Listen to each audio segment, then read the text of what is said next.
Moi, je suis Pauline Canals, je suis la présidente de Medpan. Medpan est un réseau, mais un réseau, pas des espaces protégés, mais un réseau des gestionnaires des espaces marins protégés. C'est le réseau méditerranéen d'air marin protégé. Et ce que Medpan fait, c'est de soutenir le travail de gestionnaires. C'est le principal objectif de Medpan, c'est justement de renforcer les capacités des gestionnaires et les aider à faire mieux son travail, mais en même temps, il fait un petit peu le passage entre le monde des gestionnaires et les institutions qui agissent à l'échelle régionale dans la Méditerranée ou même dans l'international. Donc un petit peu, Medpan a un rôle de porte-parole des gestionnaires au sein des grandes conventions, soit la convention de Barcelone, soit celle de la biodiversité, soit des autres forums qui peuvent se passer en Méditerranée.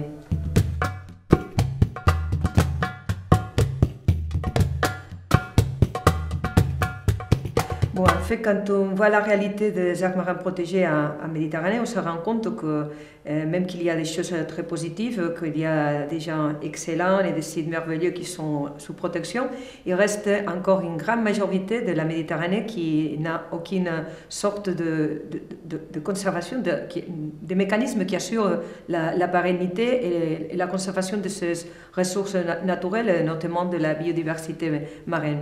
Alors, quand on voit cette différence, on pense que l'une des questions qu'il faut vraiment renforcer, c'est la capacité des gouvernements, mais aussi des autres agents, pour mettre sur place de nouvelles aires marines protégées vers un objectif en commun qu'on a dans toute la planète en ce moment, que c'est celui de la Convention de diversité biologique, d'avoir un 10% de la surface des mers et océans qui soit sous protection l'année 2020. Ça ne veut pas dire que ça suffit, mais quand même c'est déjà un premier objectif précis qui nous oblige à avancer. Donc, ce qu'on essaye aussi dans le cadre de Medpan, en plus de renforcer le travail des gestionnaires, c'est de trouver des formules qui puissent aider tous les partenaires et tous les agents qui ont quelque chose à dire, quelque chose à faire par rapport aux aires marines protégées, à agir ensemble pour soutenir ces objectifs qui ont été déjà acceptés et qu'il y a déjà un engagement du côté du gouvernement dans les bassins.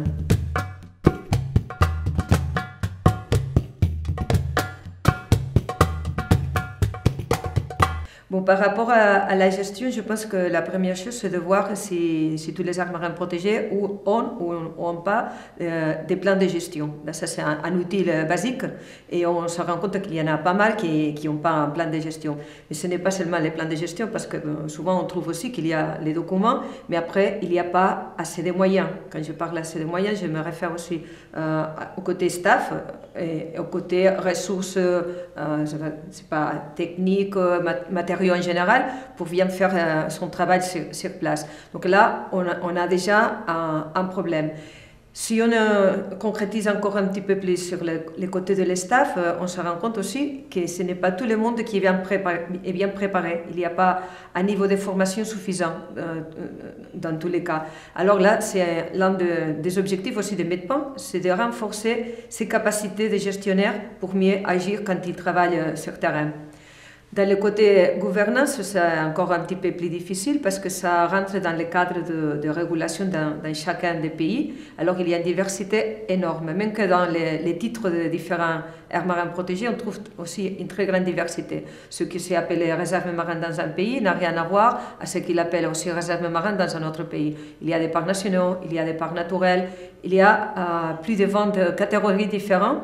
Mais ce qu'on essaye aussi, c'est de les mettre dans un schème un petit peu plus simple pour essayer de trouver quand même des synergies et des équivalences.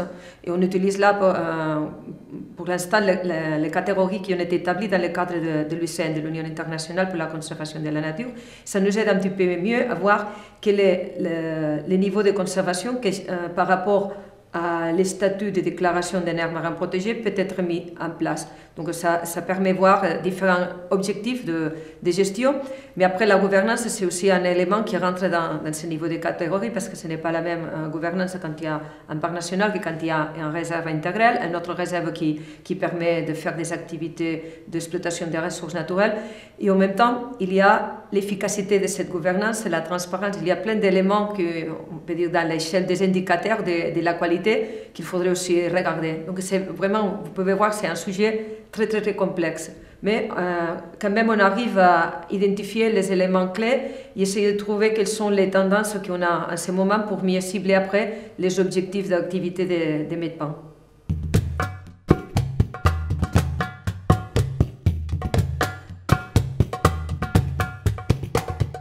Bon, d'abord, il ne faut pas oublier que dans notre histoire récente de la mise en place des aires protégées et en concret des aires marines protégées, on est parti souvent des situations de confrontation entre le monde conservationniste et le monde des gens qui habitent là et surtout les usagères de différentes activités. Donc ça, c'est une histoire souvent qu'on retrouve en plein de sites. Mais c'est vrai que c'est une histoire, mais en même temps, c'est un élément qui est en train de changer beaucoup. On trouve beaucoup d'exemples partout, dans tous les pays, des approches de partenariat, des approches de coopération avec les acteurs locaux. Et moi, je vais notamment souligner l'un qui me semble vraiment très, très important, c'est celui de la pêche traditionnelle. C'est pas partout, mais on a vraiment dans ces moments plusieurs aires marines protégées en Méditerranée qui travaillent de manière très proche aux communautés de pêcheurs locaux qui utilisent encore des méthodes traditionnelles de pêche.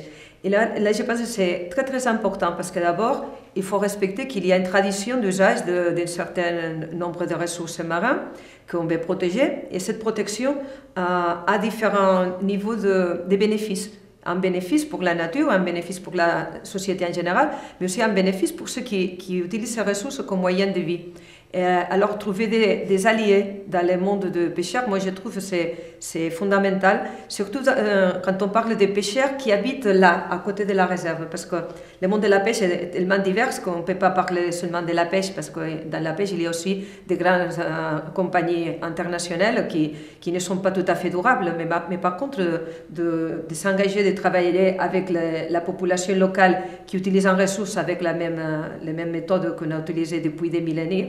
Alors je pense que ça c'est positif et en même temps, tu fais que l'aire marine protégée devient un outil beaucoup plus accepté par la population locale et ça devient aussi un outil qui renforce la société et leur économie à une échelle vraiment réelle, pas amener des ressources à des entreprises qui peut-être ne connaissent même pas le site. Donc là, je pense que c'est une approche qui rentre surtout dans cette vision de développement durable réel. Et c'est qu'on vient d'appeler récemment l'économie verte, et notamment dans le cas marin, l'économie bleue.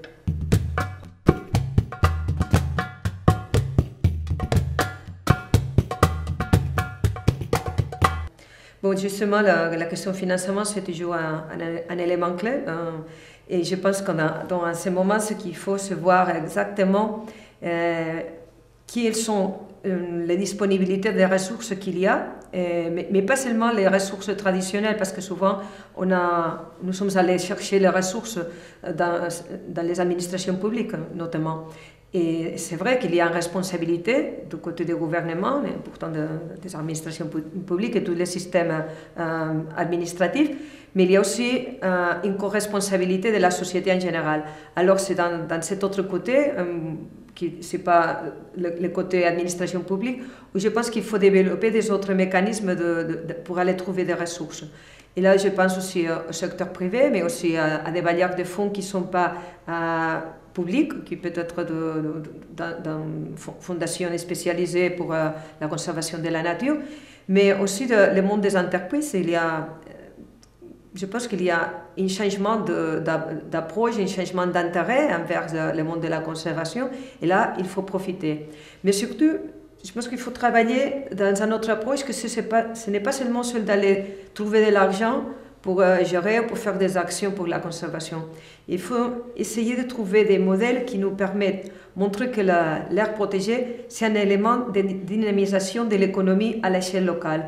Donc ça veut dire de travailler avec le développement d'activités complémentaires qui ne sont pas seulement celles directes d'actions de conservation, mais celles qui sont proches, qui permettent en même temps d'avoir des meilleurs résultats par rapport à la conservation des écosystèmes, mais aussi par rapport aux revenus qui arrivent au-delà de l'aire protégée, c'est-à-dire à la société qui habite autour de cette aire protégée. Parce que là, comme ça, on fait que l'aire marine protégée devient un élément intéressant pour le développement durable à l'échelle locale ou sous-régionale. Ça dépend de la taille, des enjeux de chaque aire marine protégée. Je pense que cette approche intégrative de l'aire marine protégée dans le cadre social et socio-économique d'une certaine zone, c'est beaucoup plus intéressant à être développé.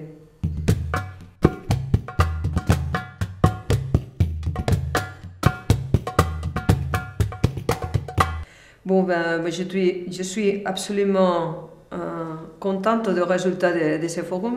Je connais la Méditerranée depuis des années dans le cadre d'activités de conservation de la nature, et notamment marine et côtière.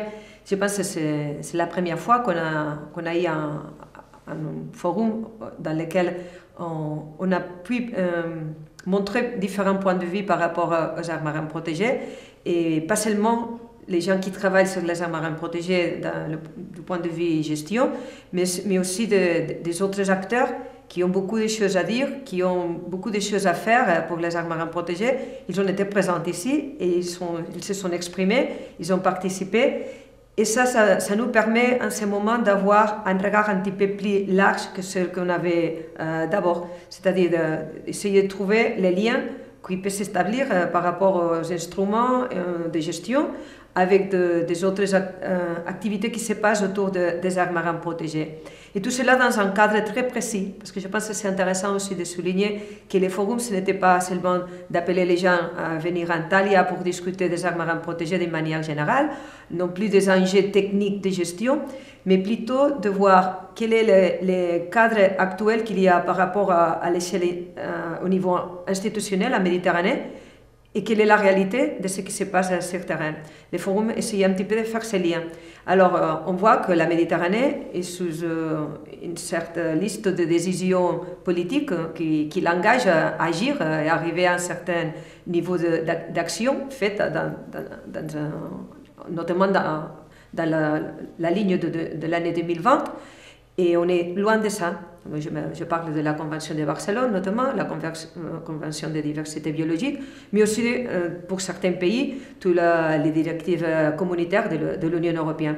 Alors, dans ce cadre, des accords qui ont été déjà pris par les États du bassin méditerranéen, quand on compare à ce qui a été fait, on voit qu'il y a encore une très longue distance. Alors, les forums, ce que nous avons essayé, c'est de voir comment les acteurs clés, soit gestionnaires, les scientifiques, des acteurs différents, quelques gens qui venaient du monde de la pêche, un petit peu moins du monde secteur privé, mais comment entre tous, on peut trouver des actions clés pour soutenir le gouvernement à arriver vraiment à faire ces progrès qu'ils se sont engagés.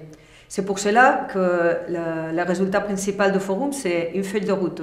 Ce n'est pas un document d'objectifs nouveaux, ce n'est pas des demandes des choses différentes à ce qui ont été déjà acceptés, parce que l'objectif, c'est d'avancer tous ensemble. Et voilà, donc je pense que c'est très intéressant, toute cette identification des actions qu'on peut faire et qui peut vraiment renforcer le travail des gouvernements pour la mise en place des aires marines protégées dans la Méditerranée, pour que ces aires marines protégées soient vraiment bien gérées et finalement on arrive à avoir un vrai réseau écologique d'aires marines protégées qui fonctionne bien. Ça, c'est l'objectif. Et je remercie beaucoup toutes les personnes qui sont venues en Thalia pour discuter, pour apporter leurs points de vue, leurs expériences et leurs propositions pour vraiment avoir un document qui est fait d'une manière coopérative, qui agglutine plein de points de vue, mais qui ne sont pas contradictoires, mais justement complémentaires. Et maintenant, il nous reste de faire monter ça à l'échelle notamment de la Convention de Barcelone, pour que ça puisse être aussi pris en charge pour le gouvernement comme un élément de soutien, comme je disais, de ces engagements qui ont déjà depuis des années et qui n'arrivent pas tout à fait démarrer en profondeur.